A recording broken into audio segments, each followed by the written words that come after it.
আরমান ভাই, রাষ্ট্রের কোষাগার থেকে আপনাদের জন্য যে অর্থ আসবে একটা পয়সা মেরে খাবেন না ইনশাআল্লাহ। শহীদ মীর কাসেম আলী শুধুমাত্র বাংলাদেশের নেতা ছিল না, সারা বিশ্বের মুসলিম যুবকদের নেতা ছিলেন। বাংলাদেশের বিভিন্ন প্রান্তে অসংখ্য প্রতিষ্ঠান তিনি করেছেন। আমাদের আরমান ভাই 8 বছর গোম অবস্থায় ছিল।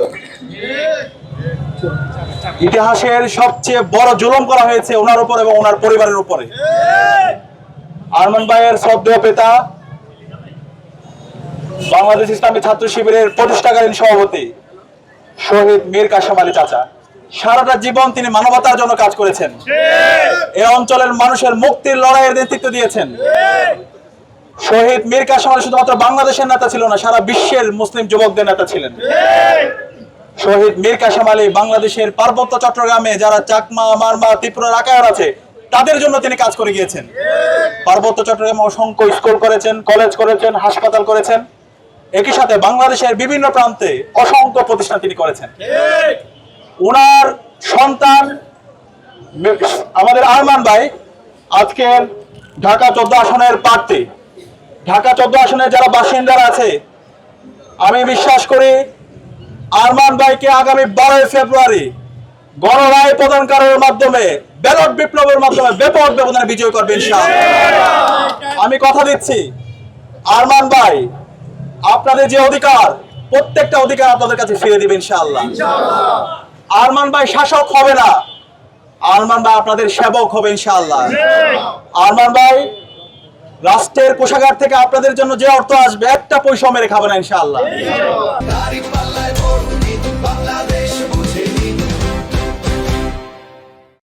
এবং তার ব্যক্তিগত ক্যাপাসিটির মাধ্যমে সারা বিশ্বব্যাপী আরমান ভাই নেটওয়ার্ক আছে এবং ওনার পরিবার অনেক সম্ভ্রান্ত পরিবার। সরকারি কোষাগার থেকে যা আসবে তার বাইরেও বহুগুণ বেশি ফান্ড তিনি আপনাদের জন্য নিয়ে আসবেন ইনশাআল্লাহ। গত 55 বছর জুড়ে এই ঢাকা 14 আসনে যে মাফিয়া তন্ত্র তৈরি হয়েছে, চাঁদাবাজি, মাদকের যে সিন্ডিকেট তৈরি হয়েছে, ইনশাআল্লাহ এক মাসের মধ্যে সকল সিন্ডিকেট ভেঙে দেবেন ইনশাআল্লাহ।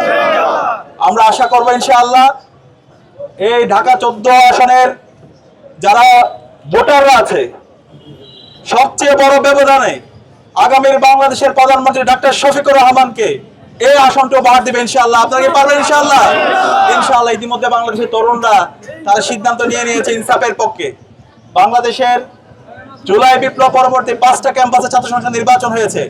ডাকসু দিয়ে শুরু হয়েছে, জকসু দিয়ে আপাতত শেষ হয়েছে।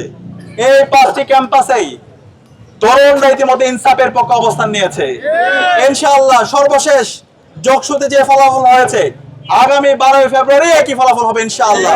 ইনসাফের কান্ডারি, ইনসাফের দায়িত্বশীল দাঁড়িপাল্লার কান্ডারি আরমান ভাই সহ বাংলাদেশে যারা 11 দলীয় জোটের প্রার্থী আছে তাদের ভূমিদল বিজয়ের মাধ্যমে আগামীর বাংলাদেশ হবে ইনসাফের বাংলাদেশ ইনশাআল্লাহ।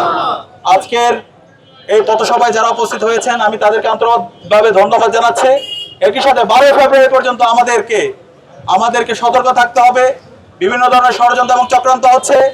শহীদ ওসমান হাদিকে যারা শহীদ করেছে, হত্যা করেছে, সেই ভারতীয় আধিপত্যবাদ শক্তি তারা আবার বিভিন্নভাবে ষড়যন্ত্র এবং চক্রান্ত করছে। তারা এই নির্বাচনকে বানচাল করার জন্য, এই নির্বাচনে যারা তরুণরা আছে তারা যেন ভোট দিতে না পারে, নাগরিকরা যেন ভোট দিতে না পারে, সেই পথে অন্তরায় তৈরি করার জন্য বিভিন্নভাবে ষড়যন্ত্র এবং চক্রান্ত করছে। সেখানে তরুণ যারা আছে আমাদেরকে সতর্ক থাকতে হবে এবং আমরা হুঁশিয়ার করছি নির্বাচন কমিশনকে, অন্তর্বর্তীকালীন সরকারকে এবং রাজনৈতিক দলগুলোকে, কেউ যদি এই গণতান্ত্রিক ধারায় কেউ যদি আমাদেরকে বাধা তৈরি করে তাহলে আবার জোড়াই নেমে আসবে।